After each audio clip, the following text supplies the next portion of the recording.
Instagram एक ऐसा social media platform जिसे मेजॉरिटी ऑफ द पीपल बच्चों से लेके बूढ़े हर कोई यूज कर रहा है और इसके एडिक्शन के चलते उन्हें काफी सारे प्रॉब्लम्स का सामना करना पड़ रहा है और कई सारे पास्ट एंड प्रेजेंट से हमें नेगेटिव केसेस देखने को मिलते आ रहे हैं। For example, Molly Russell Instagram पे कुछ दिन तक सेल्फ हार्मिंग कंटेंट देखने के बाद उसने सुसाइड कर ली और रिपोर्ट में उनके फादर ने यह बताया कि that Instagram help to kill my daughter. Gurgaon में 12 साल के लड़के ने 11th फ्लोर से कूद के अपनी जान दे दी और इन्वेस्टिगेशन पे ये पता चलता है कि उसको इंस्टाग्राम पे कई दिनों से हैरेस किया जा रहा था। इंस्टाग्राम के चलते हर 3 में से एक लड़की को बॉडी इमेज इश्यूज है, मेल हो या फीमेल। हर 5 में से एक को डिप्रेशन का सामना करना पड़ रहा है।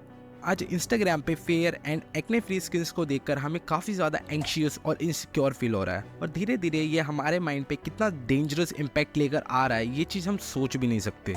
सो hello everyone, welcome to our channel. If you are new in this channel तो प्लीज़ हमारे चैनल को सब्सक्राइब कर देना। Now without any delay let's start the video.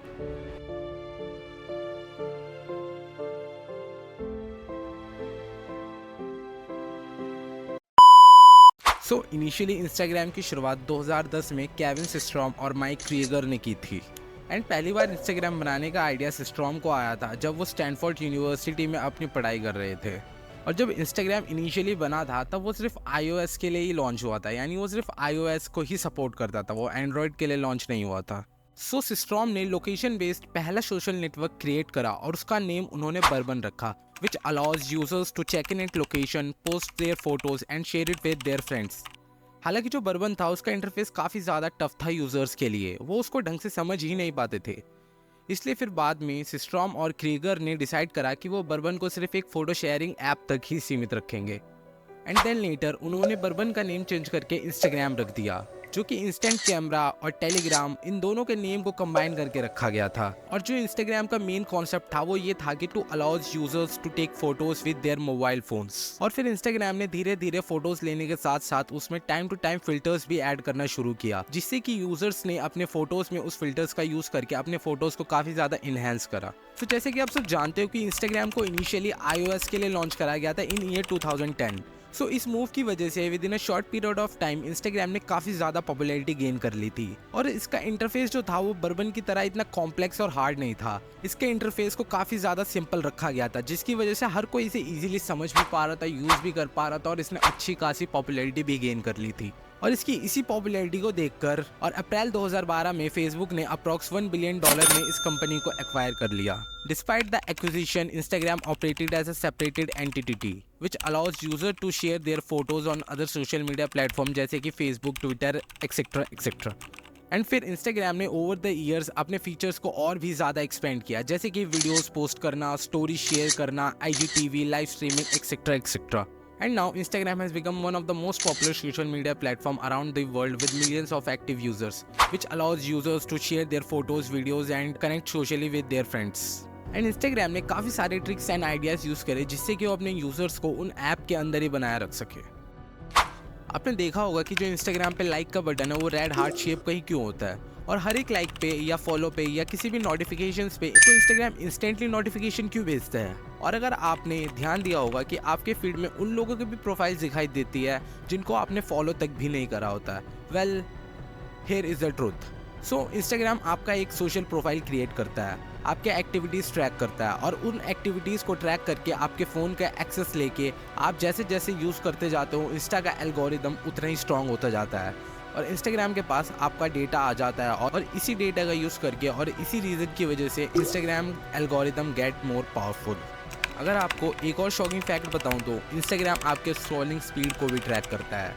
अगर मान लो आप इंस्टाग्राम को बहुत तेज़ी से स्क्रॉल कर रहे हो तो इंस्टाग्राम आपके फीड पे या रील पे कोई ऐसी चीज़ दिखा देगा जिससे कि प्रोबेबली आपकी स्क्रॉलिंग स्पीड काफ़ी ज़्यादा कम हो जाएगी पहले के कंपैरेटिवली और आप उस प्लेटफॉर्म पे और लंबे समय तक बने रहोगे। और फिर जितनी देर तक आप उस प्लेटफॉर्म पर बने रहोगे उतना ही ये कंपनी आपको एड्स दिखाकर आपके अटेंशन से कैपिटल गेन करेगी। वेल, आपको ये चीज़ काफ़ी ज़्यादा नॉर्मल लग रही होगी कि आखिर इसमें प्रॉब्लम क्या है। तो सुनो, इंस्टाग्राम के ये 2 फीचर्स है जो आपको और भी ज़्यादा एडिक्टिव बनाती है। फर्स्ट, अनप्रिडिक्टेबिलिटी और सेकंड, रैंडमनेस। जैसे कि आप ऐप को खोलते हो देन आप कहाँ से कहाँ पहुँच जाते हो ये आपको पता ही नहीं चलता। अनप्रिडिक्टेबिलिटी और रैंडमनेस की वजह से आपके माइंड में डोपामीन रिलीज होता है और आपका यूजेज टाइम और भी ज़्यादा बढ़ जाता है। और इस डोपामीन का हमारे बिहेवियर पे एक बहुत ज़्यादा गहरा साइड इफेक्ट होता है जिसे कि हम डूम स्क्रॉलिंग कहते हैं। डूम स्क्रॉलिंग मीन्स आपको ये नहीं पता कि आपको करना क्या है, आपको कंटेंट शो होता जा रहा है और आप उन कंटेंट्स को कंज्यूम करते जा रहे हो और करते जा रहे हो और ऐसे करते करते आप अपना कई सारा वैल्यूएबल टाइम इस ऐप पर वेस्ट कर देते हो और फिर साथ ही साथ इन कंपनीज की भी काफ़ी ज़्यादा प्रॉफिट जनरेट करने में हेल्प करते हो।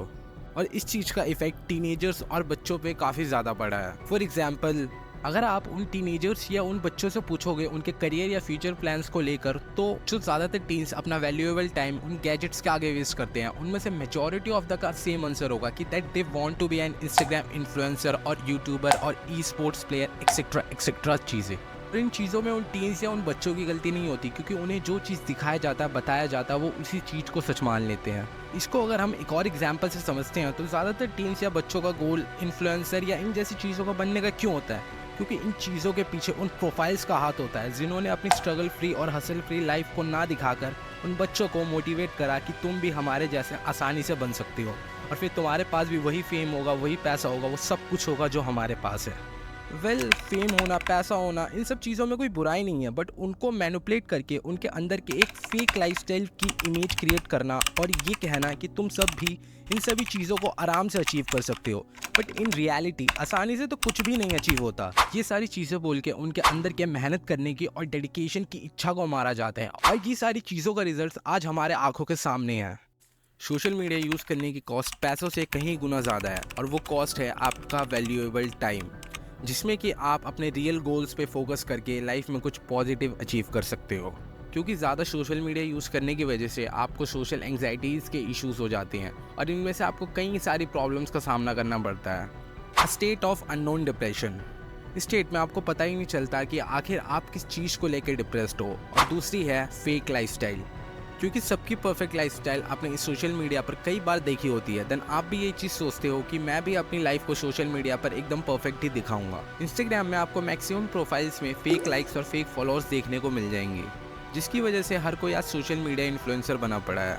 और इन सब को देखने की वजह से आपका माइंड एक कॉन्स्टेंट स्टेट में चला जाता है, जिससे कि उनकी रियल लाइफ को आप अपनी रियल लाइफ से कंपेयर करने लगते हो और फिर अपने लाइफ में इनसिक्योर और बुरा फील करने लगते हो। लेकिन जिसकी लाइफस्टाइल को देखकर आप अपनी लाइफ में इनसिक्योर और बुरा फील कर रहे हो ना, हो सकता है उसकी लाइफ आपसे भी ज़्यादा डिप्रेस्ड और प्रॉब्लमेटिक हो, बस वो उनको शो नहीं कर रहा, क्योंकि struggle is an part of life.